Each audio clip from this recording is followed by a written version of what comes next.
Ever wonder why the game changes after 40?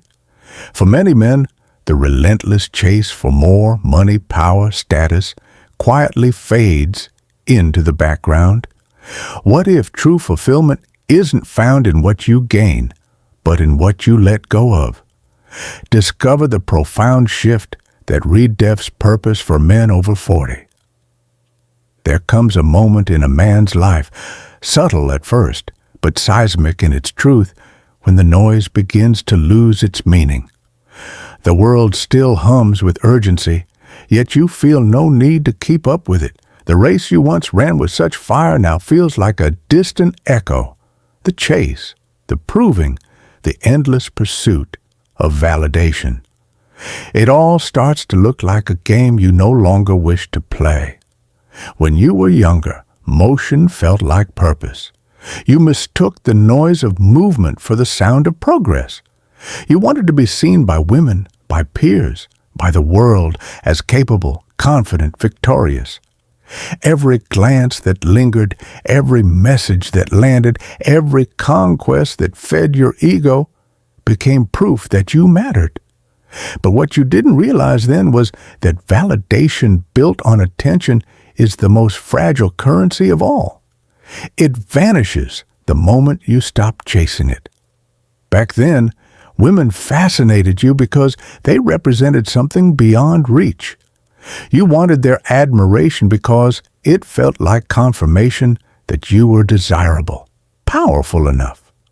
Yet, what you were really pursuing was reflection, a mirror to prove your own worth to yourself. The chase was never about her. It was always about quieting that invisible tension within you, that whisper that said, "You're only valuable when someone else sees it." But after 40, something inside you matures beyond language. The same pursuits that once ignited your energy now feel like distractions from your essence. You start to crave something quieter, purer, not excitement, but equilibrium. You find yourself drawn to peace the way a weary soldier longs for still ground. The need to conquer fades. The desire to understand takes its place. You notice how your presence feels different now. You don't speak to fill silence anymore. You speak when something must be said. You no longer rush to explain yourself or defend your choices. The fire that once burned outward now burns inward, controlled, deliberate, steady. And women sense it before you say a word. They can feel when a man has stopped seeking permission to exist. Your stillness unsettles them because it reflects a kind of self-possession they rarely encounter. It's not arrogance. It's sovereignty. You've learned that real power doesn't need to announce itself. It radiates from restraint. The younger man chases attention because he mistakes motion for power. The older man withdraws from the noise because he has learned that power is peace. Women instinctively respond to that distinction.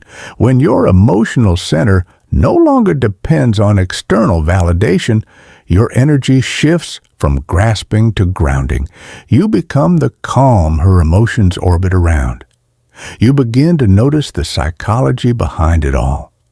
When your energy reaches outward, she feels the tension. She senses you want something.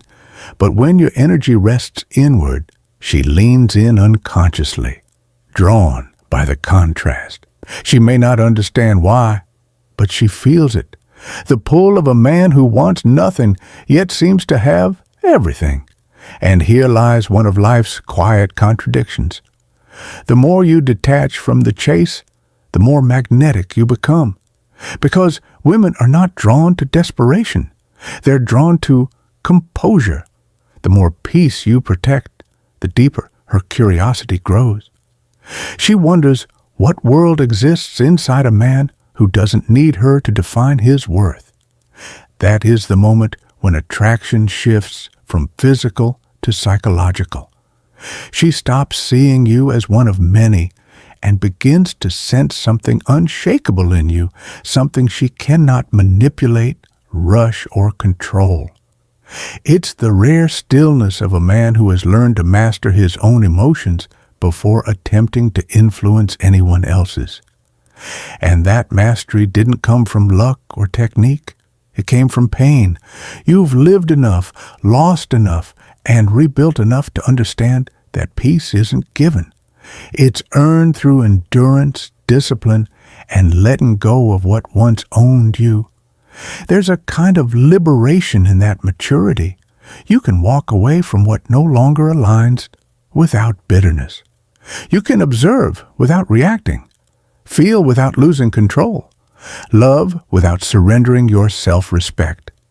Every boundary becomes sacred, not a wall, but a declaration that your peace is no longer negotiable. And women sense that too. They feel the shift in energy when a man's focus returns home inward, centered whole. They notice how little external approval seems to matter to him, how his confidence doesn't fluctuate with attention. It's not that he's immune to attraction. It's that he's no longer enslaved by it.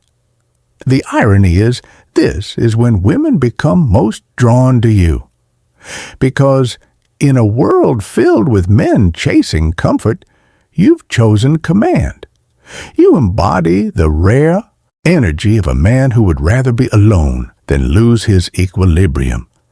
You no longer seek to be understood. You seek to understand. And that presence, quiet, composed, self-contained, speaks louder than 1,000 words ever could. You finally understand that peace isn't passive.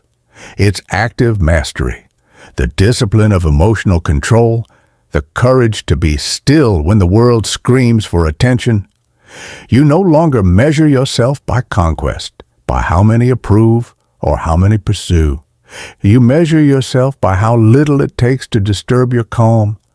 And when you reach that point, when silence feels like power, when solitude feels like luxury, that's when you realize you no longer chase because there is nothing left to chase. You've already become the man you were running toward. You've stopped seeking validation because your life itself has become evidence of it. You no longer chase women because your energy now invites them. You no longer seek peace because you are peace. And when you reach that level of internal authority, every woman who crosses your path will feel it. Not in what you say, but in the calm gravity that follows wherever you go.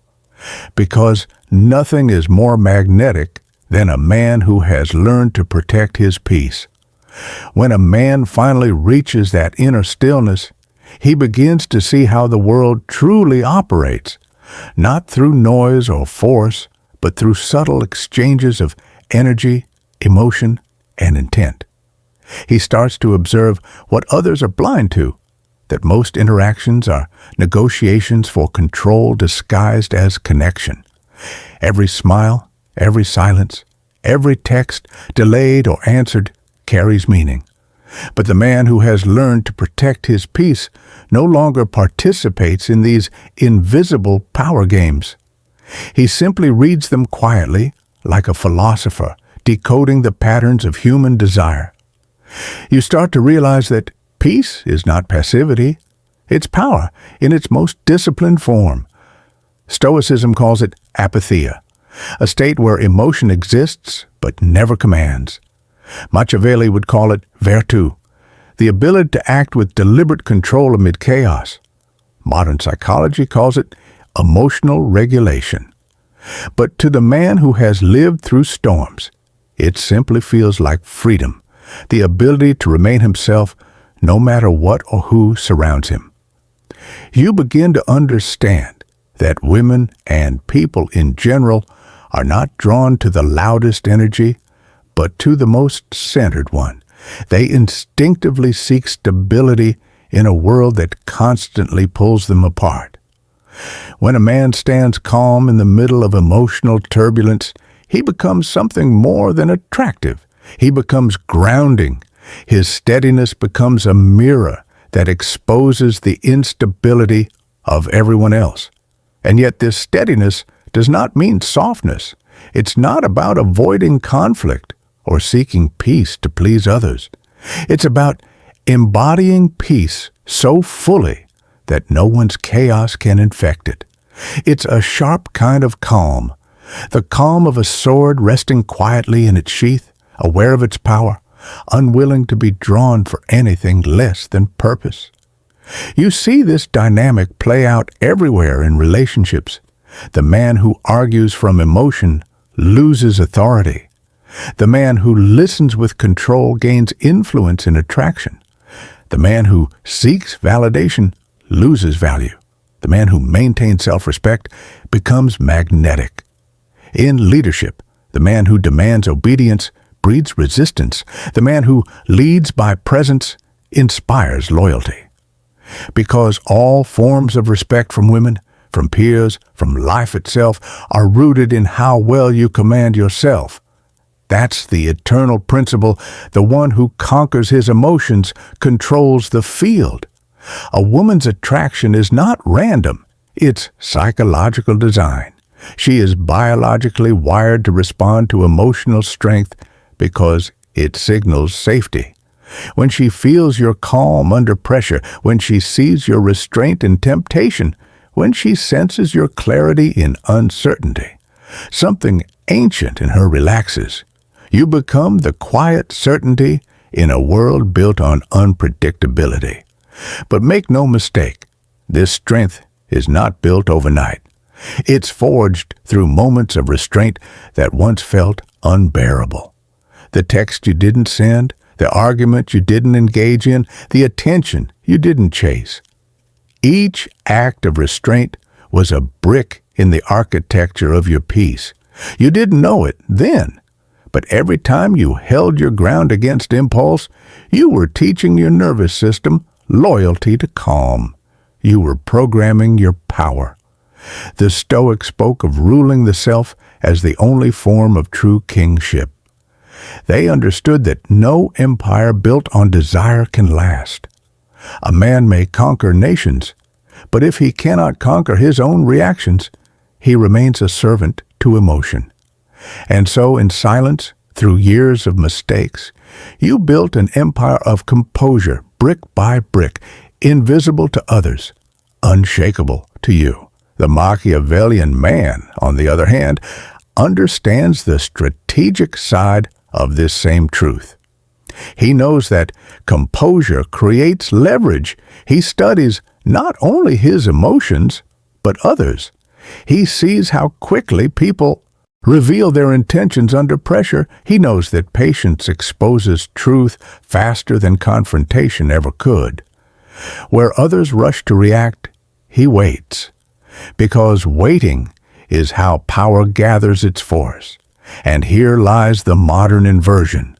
What society now mislabels as indifference is often mastery. When a man doesn't chase, he isn't apathetic. He's focused. When he withdraws from chaos, he isn't cold. He's conserving energy for what matters. When he stays silent, it's not weakness. It's a test of who deserves his voice. Most men never reach this level because it requires letting go of the one addiction no one warns them about. The addiction to reaction, the dopamine rush of responding, proving, correcting, defending. But once you stop feeding that cycle, once you learn to stand still and let the storm pass without losing form, you experience something rare, emotional sovereignty. And that sovereignty radiates.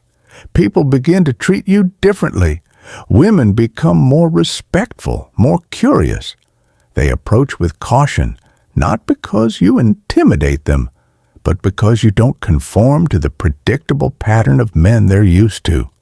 You're not governed by their rhythm. You set your own. There's a reason Marcus Aurelius wrote, "You have power over your mind, not outside events." Realize this, and you will find strength. That's the Stoic foundation of attraction, leadership, and dominance. Because once you own your mind, no external force, not attention, not rejection, not chaos, can dictate your worth. In this state, peace stops being a refuge and becomes a weapon, not one of violence, but of control.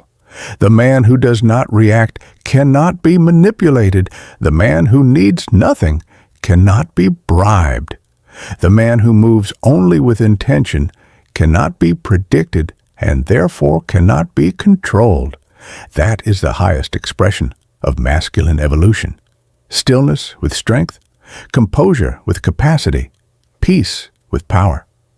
And in this world where chaos masquerades as confidence and noise is mistaken for leadership, your calm becomes an act of quiet rebellion. Because when everyone else is screaming to be seen, the man who simply is calm, aware, untouchable, becomes unforgettable.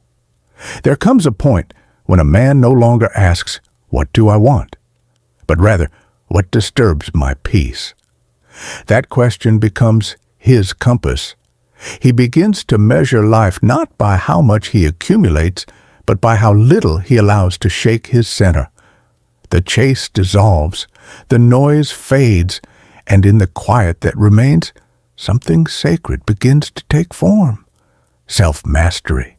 You start to see how everything was training, every heartbreak, every betrayal, every disappointment, all of it was sculpting the discipline to remain unbroken. The years weren't wasted. They were the forge. They taught you that peace is not gifted to the passive, but earned by the man who learns to stay calm in the face of loss. In that calm, you see reality for what it is, not cruel, not kind, simply indifferent. The world doesn't bend for your emotions. It reflects them. And once you understand that, you stop reacting and start aligning. You move through life like water, adapting but never losing form. Women sense this instinctively. They can feel when a man has graduated from needing admiration to embodying presence. You no longer pursue them as symbols of worth. You engage them as reflections of your energy. You watch how they respond to your silence, your patience, your stillness. Not to judge them, but to understand the rhythm of human nature. You've learned that attraction isn't about strategy, it's about state. When your state is stable, she feels safe. When it's grounded, she feels drawn. And when it's sovereign, when you no longer need her attention to validate your identity, she feels something deeper than attraction. She feels reverence because peace has a sound, and she can hear it in your presence. It's the tone of a man who could leave but chooses to stay. The quiet conviction of someone who doesn't chase love because he already lives in alignment with it. That steadiness is rare. It creates contrast, and contrast is what captures attention. Most men seek to impress. You've learned to express nothing, not because you're hiding, but because you understand that energy speaks louder than words. Your actions are no longer reactions. They're declarations of who you've become. The restraint in your decisions tells her everything she needs to know. You begin to see that peace is not the end of the journey. It's the throne from which you live it. From that throne, you observe the same world that once consumed you, but through different eyes. You don't need to dominate it. You simply navigate it with precision. Every word becomes intentional, every move deliberate. The chaos that once pulled you apart now fuels your composure. Marcus Aurelius once said, "The soul becomes dyed with the color of its thoughts." And you've learned to dye your thoughts in calm. No gossip, no comparison, no need to win arguments because you've already won the only battle that mattered, the one within. Even temptation changes meaning now. What once lured you no longer reaches you. The smile, the glance, the provocation, they no longer stir reaction because you no longer chase sensation. You chase alignment. You've understood that desire without direction is slavery, and peace without discipline is illusion. So you guard your peace like a kingdom. You let only what strengthens you pass through your gates. You don't run from emotion. You observe it until it reveals its truth. And that observation becomes your superpower, because the man who can sit with discomfort without breaking becomes indestructible. The world still offers chaos, but you no longer take the bait. You move with intention, love without attachment, and act without expectation. Your boundaries are silent, but absolute. And the respect that follows isn't demanded, it's felt. Women sense the shift long before they can explain it. They feel that your energy no longer orbits around them, that your attention is a choice, not a need. That choice carries weight. It creates the subtle tension that keeps attraction alive, not through games, but through gravity. Because real attraction isn't built on effort, it's built on essence. You no longer need to be louder, richer, or more visible. You just need to remain unshaken. That stillness, that quiet refusal to be moved by anything external, becomes your signature. And in that stillness, something profound happens.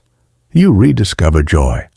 Not the fleeting kind born from validation, but the steady kind born from alignment. You wake up in peace. Not because life is perfect, but because you no longer expect it to be. You no longer chase meaning. You create it through presence, discipline, and acceptance. This is the redefinition of masculinity. Not dominance over others, but dominion over self. Not control through fear, but influence through calm. Not withdrawal from life, but mastery within it. And when you reach that state, you finally understand what all the ancient philosophers meant when they spoke of freedom. It isn't the absence of restraint. It's the wisdom to choose what deserves your energy. Because the man who protects his peace is not escaping the world.